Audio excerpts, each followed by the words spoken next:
Welcome to another episode of the Schlegel Design Remodel Podcast. I'm your host, Amy Gerard, and today I'm excited to welcome Megan Pittman to the podcast. Megan is a designer at M. Suderman Interior Design here in Kansas City. Welcome, Megan, to our podcast.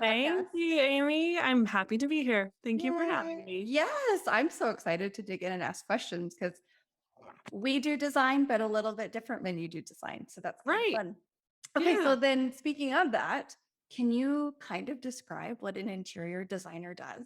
Yeah. There's such a wide range, right? Right. I think interior designers in the simplest definition would be someone who comes alongside an architect or a builder or both and kind of helps with every non-structural part of a project, right? So cabinetry, layout, floor plan, furniture, material selections, lighting, all of those things that have nothing to do with the structure of a building. And at Schlegel, we do kind of like hard finishes, but we don't ever Mhm. get into soft finishes. We do Yeah. cabinets and counters and tiles and move walls and all the structural stuff too. So it's Right. really fun to get your perspective on the finishing touches because when we leave a space, it's just kind of the space. It's not totally finished.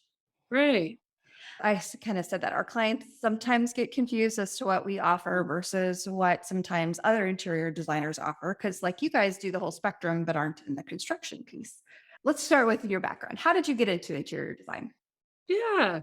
I grew up in a family of DIYers. My parents were always remodeling from the time I was born to the time I left for college. So there was always in the back of my mind this interest in, making a house better than when you started, Uh-huh. changing things, making it, updating it, things like that.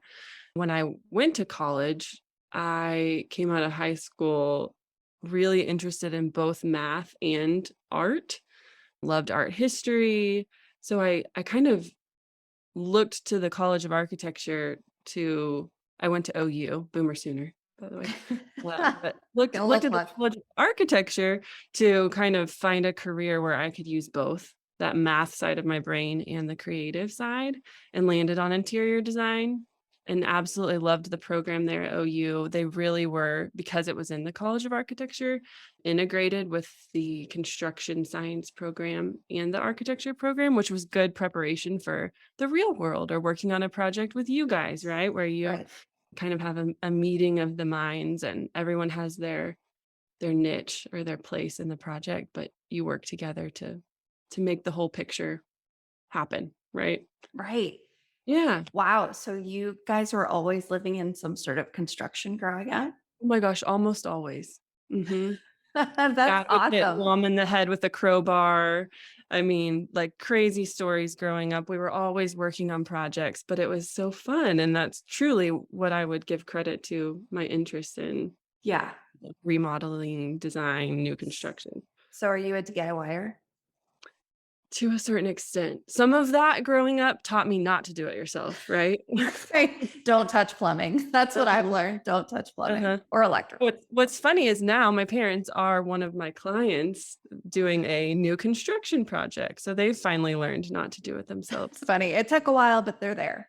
We came around, yes. Good. What do you have your own design kind of aesthetic or how do you even define that for clients and what is Right. yours? And can you Yeah, share that? that's a hard question. We always say at our firm that a designer should be able to help a client either figure out their style right or come alongside them if they already know it and kind of achieve what look they want, whether that's stark and modern and clean or really layered and collected and traditional. Anywhere they fall on the spectrum, I love the variety of that and getting to help them, but you can't say you don't have a personal style. And so my personal style would probably be pretty traditional. Like, I lean more tailored and refined, but I love layering and mixing old and new. I Yes. love, like, the vintage mixed with modern, especially if it's a client's heirloom piece or something, that has sentimental value. Yeah. Just adds a lot of soul to a project for sure. I think that's why I love your design so much because that's Oh, also thank probably you. my aesthetic is I love Yeah. antiques and vintage and helping to work that in with newer pieces. And yeah, but Yeah. you do a really good job curating those looks and layering them. So I think Thank that's you. awesome. Do you have anyone that you kind of follow for inspiration? I know I spend too much time on Instagram and get like caught in the rabbit hole of Black hole. Yeah. yeah. What's cool about Instagram is you can find a random picture from someone who, maybe doesn't even have a huge following and appreciate like, oh, that's, a really neat bathroom that they put together, but maybe they don't have a huge portfolio. So I like that Totally. about Instagram. You can just kind of stumble upon smaller, designers, architects. So there's a book we have in the office right now by a designer named Ashley Whitaker. And I find myself, since we got it in a couple weeks ago, I keep looking at it and pulling inspiration for all different projects. She's really good at that layering that you and I were talking about of old and new. Like some of her new construction projects look like they're 100-year-old houses, which I just really Which appreciate. is such an art, right? Yes, exactly. You can look at a finished picture and say, "Oh, I like that." But just when you start to kind of tear it apart and see the detail and the intentionality that went into it, I just appreciate how she's very careful about incorporating, the history of, okay, if this were a 100-year-old house, the molding would look like this. And she uses a really cool spectrum of color and different combinations that are not so predictable, which I really like. Yeah, I think that's really cool, and I feel like that's kind of a trend now, but it shouldn't be because Yeah. that's always a look, but Right. yeah, that kind of mixing of colors and patterns that are unexpected. Yes, I love color. Yeah. Love it. Are you okay, so how do you pick color? Like where do you Yeah. start with a client on their color palette and kind of their design? It's always good to know with color anything they just hate. Start there, right? Yeah. Because you'll find out later on that they absolutely hate, yellow or purple or some of those more obscure colors. My go-tos are blues and greens. They're kind of natural. Even if a client wants a neutral palette, I'll sneak in some blue and green in some way or another just because they're less harsh, they're calming colors. They kind of integrate, nature, right? They're just natural. They don't feel I out do. of place if Yeah. someone may be a little bit scared of color. But yeah, it can just start with a rug or a certain fabric sample or a piece of art. Maybe it's something they already have, or I'm just looking in our resource library and come upon something and think, okay, we could plan a whole room around this. So how do you start that? So you pick the one piece or you pick kind of a couple things that they have, or maybe like you said, it's an heirloom piece that you're designing around. And then how do you layer on that? That's my $1,000,000 question. How do you layer on that those few starting pieces or colors? Yeah, I think that's a great question. I don't know if that's something I could even really put into words. Sometimes it's just kind of how it It's just your natural makes you instinct. feel. Yeah, I think it all starts with knowing your client. And that's one of the things I love about my job is getting to meet people, asking them questions, hearing, like I said, their dislikes, but obviously also their likes, and just seeing kind of where that leads you. If they art is something that's super personal. So I usually kind of let them guide me with art. And then that might show me, okay, then if they like this piece of art, then I bet they would feel okay about their sofa being this color. And, it's always good to push their boundaries a little bit too.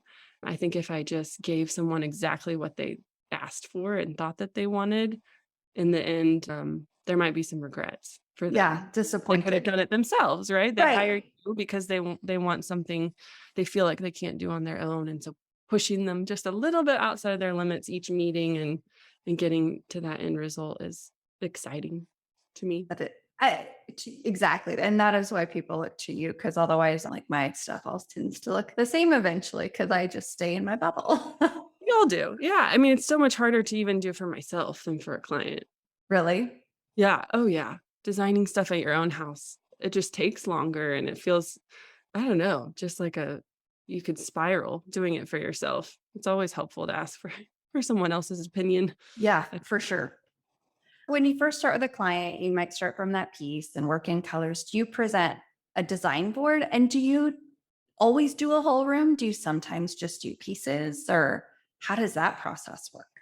Yeah, I guess there are occasional projects where we would just do part of a room, maybe if we're working on a kitchen and it overflows a little bit into the living room or something like that. But in general, it would be kind of an entire redo using the pieces they want to keep and maybe replacing the ones they're sick of or that just aren't working, for the layout or something like that. Do you go to vintage markets sometimes? Do that type of thing with them? Yeah, we do. Our firm has a showroom attached. Sid and Company is our shop/showroom. So it's open to the public, but it's also great for clients because we can have sofas and chairs that they can actually sit in. Ordering something off the internet can be very scary.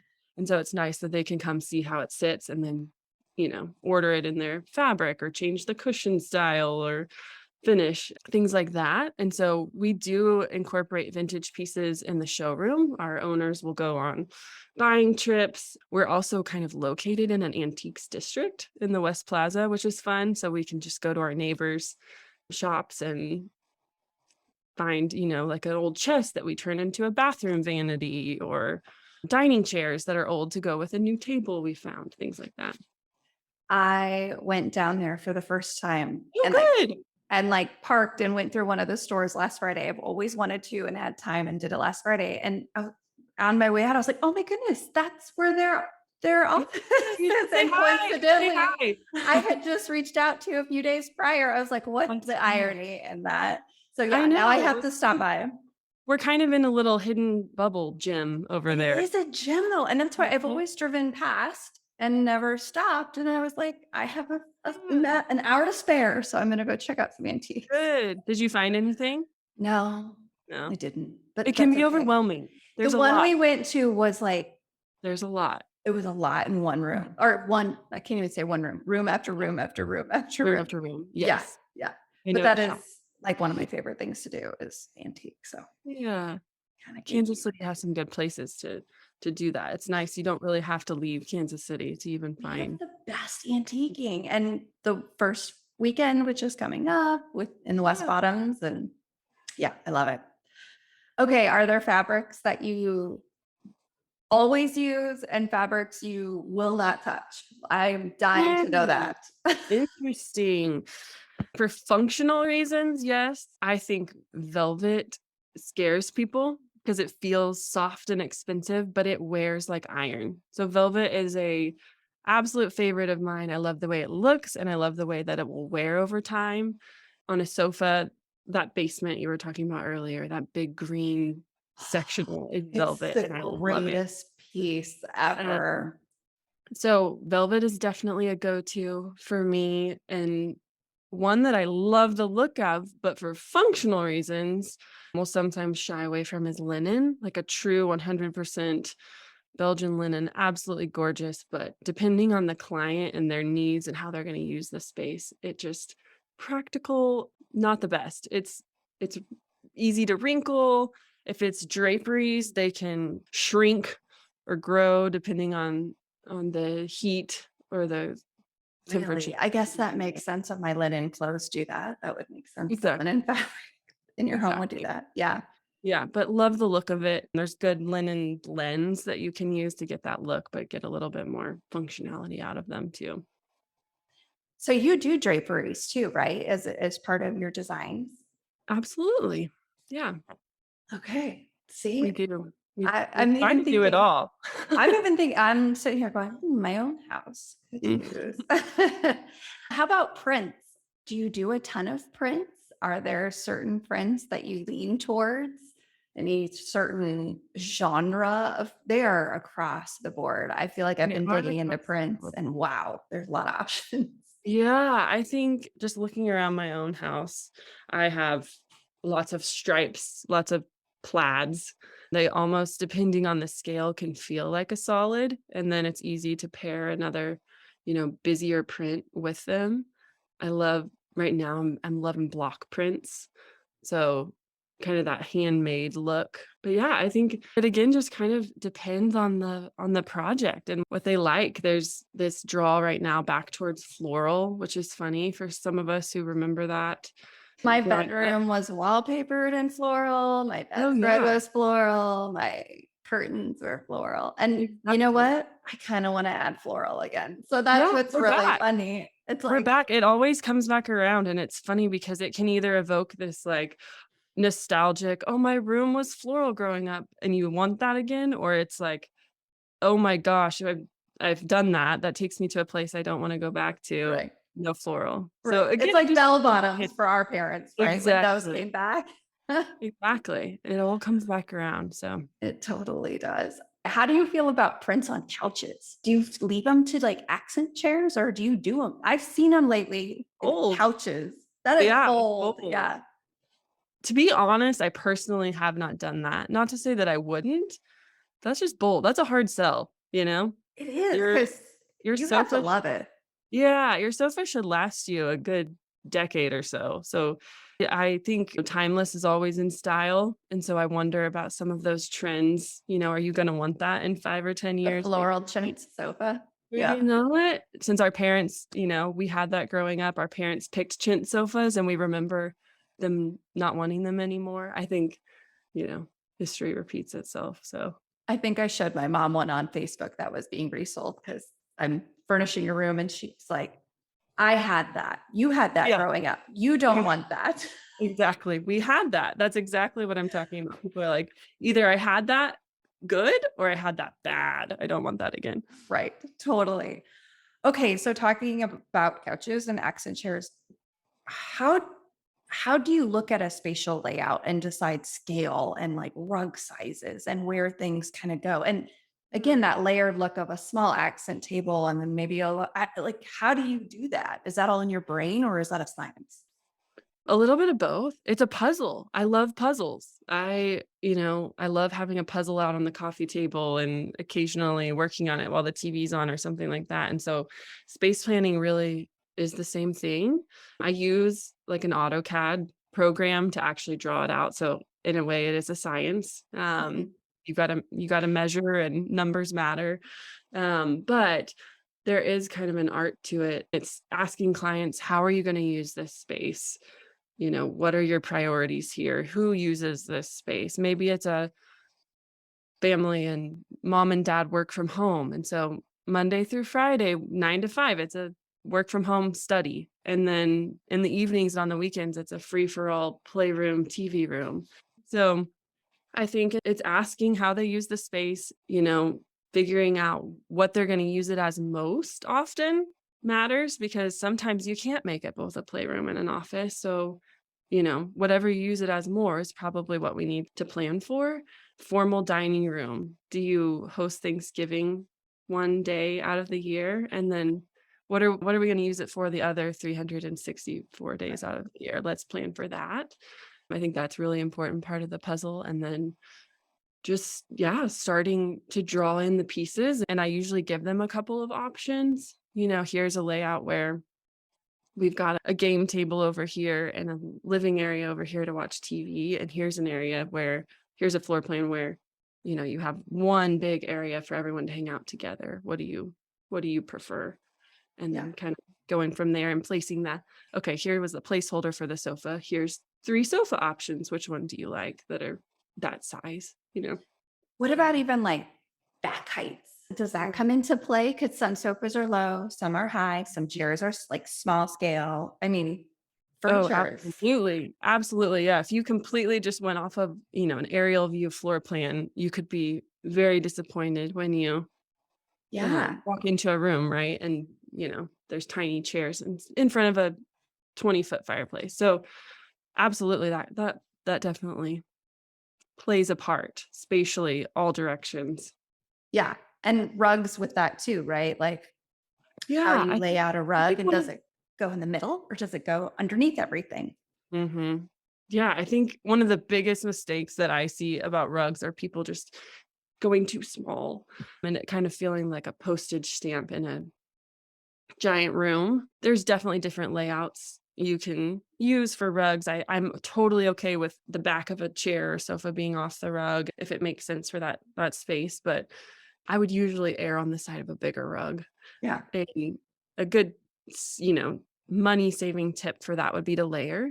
So like a jute or a seagrass rug or something that's bigger underneath, so you can use a cool, more expensive, vintage or Turkish rug or something. So you can cover more area that way and get the look that you're wanting, but that seagrass or whatever you use underneath can be bigger for a bigger bang for your buck. Makes a lot of sense. And it adds to that layering effect too, right? You get Mhm. different Yeah, textures. And texture, yes. are jute rugs pretty common? Are they easy? Yeah, I think seagrass is one that we use a lot, or sisal. It's just a little bit tighter weave, so it's a little more refined looking, and jute would usually be a little chunkier. Yeah. Kinda depends on the space. It might look a little more casual. Man, It's not a see, bad those thing. are all the things that you think about every single day that I'm like, oh, that thought never crossed my mind, which is why you're the expert. Well, um, ways I, to go. I do have a good kind of ending one. What is what is your more challenging piece to design? What do you every time you come across, you're like, this is the biggest challenge. Yeah, I think there's definitely for me as a people pleaser to, it's good to want your client happy, right? In the end, hopefully that's what we all want is for the Right. client to be thrilled with the outcome.